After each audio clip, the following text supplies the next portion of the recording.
This right here is the Zeta 2. This is pretty much the combination of the Zeta Gundam and the Methis. This is a prototype space transformable mobile suit, and I had no idea this kit even existed before I bought it. But right after I built it, the first thing I noticed is just how weird this mobile suit is. It literally has high heels and maybe the deepest blue I've ever seen on any model kit. Welcome to the UV Hercules channel. My name is Grant, and let's get right into the review.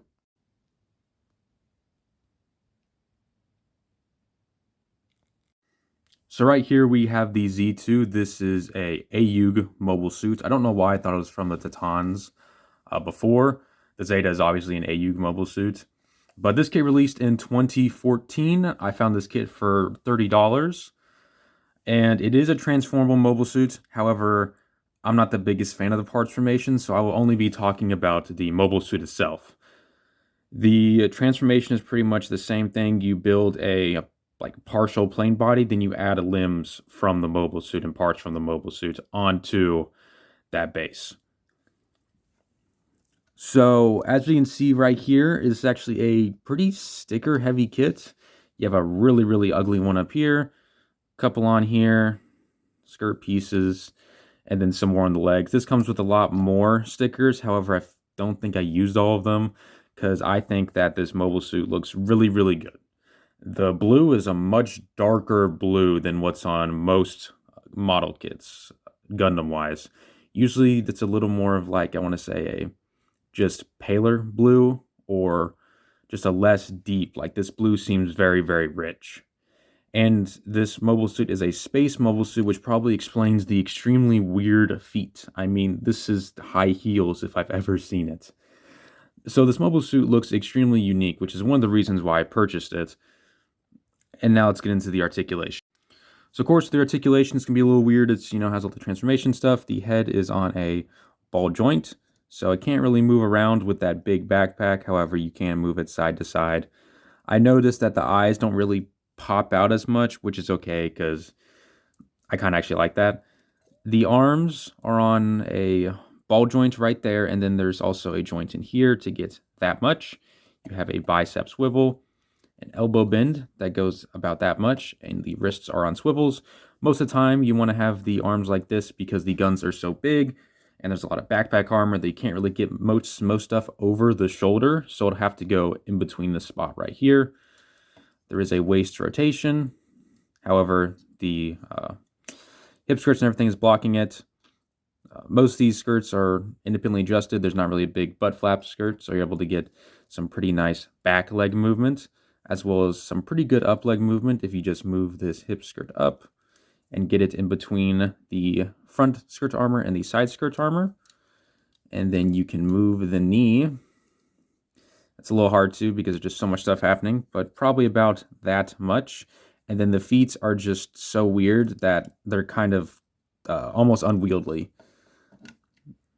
There is it curves at the back, which is usually never really a good sign because it can easily fall over because there is a curve, but usually you can get it standing at least.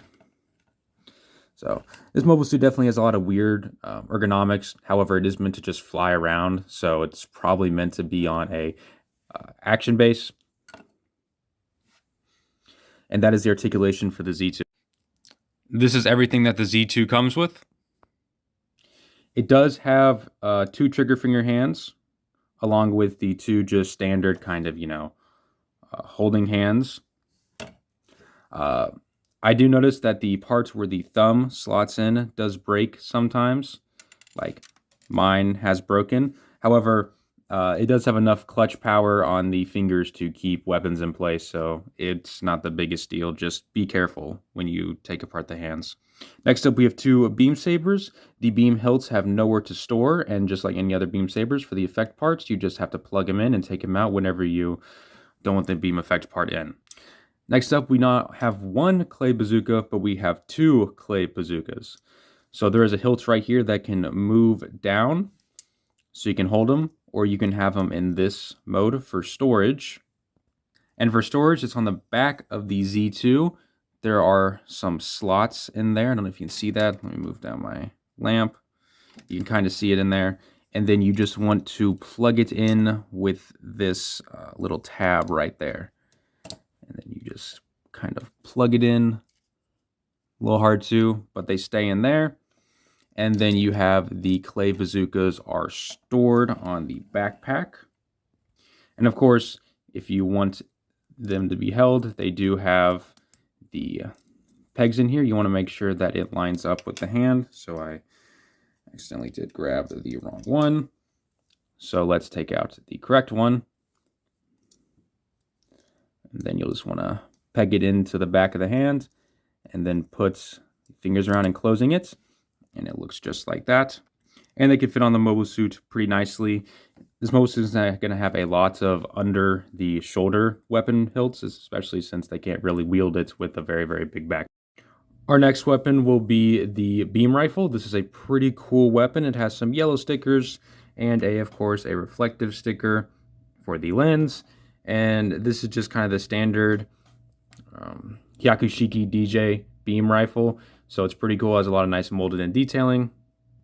And there it is with the Zeta II holding it. It also does have a port for a beam saber effect to go in there to get some nice shooting poses or for some, long range beam saber fighting.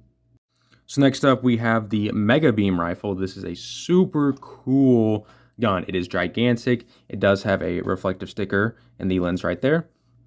Nothing standard, and is just absolutely gigantic and is definitely the gun I will be displaying with the Zeta II. And here is the Zeta II holding the Mega Beam Rifle. You can move it up to kind of get it looking through the lens. And it once again also does have the effect parts port, which is even longer this time. Definitely has the range advantage when it comes to close cam combat. All right, that is the look at the accessories for the Zeta II. Now let's get into the comparisons.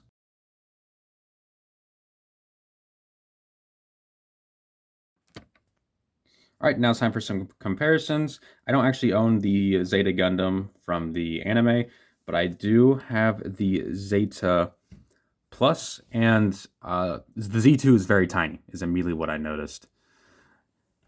It's very tiny compared to other Zetas. The Zeta is usually a much bigger suit, so it's a little bit smaller, surprisingly.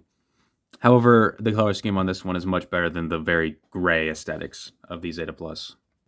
Next up, we do have the mobile suit from Zeta Gundam. We have the Mark II Gundam. They're about the same size, and they do look really, really nice next to each other.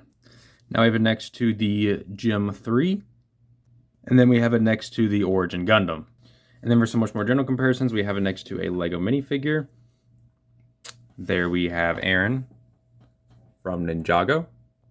Standard 6-inch figure, we have the Black Series 501st Phase 1. Studio Series 38 Optimus Prime absolutely towers this model kit. And then we have it next to a Sharpie.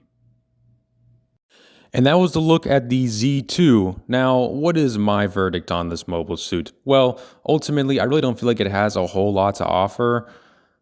It's just kind of meh overall. The articulation's kind of meh, especially with those high heels. It does look extremely unique though, which I do like. So if you like the look of this, I would say pick it up. However, you can probably just get the Zeta Gundam and be completely okay with a super cool transformable mobile suit. Thank you for watching the video. Have a good rest of your day.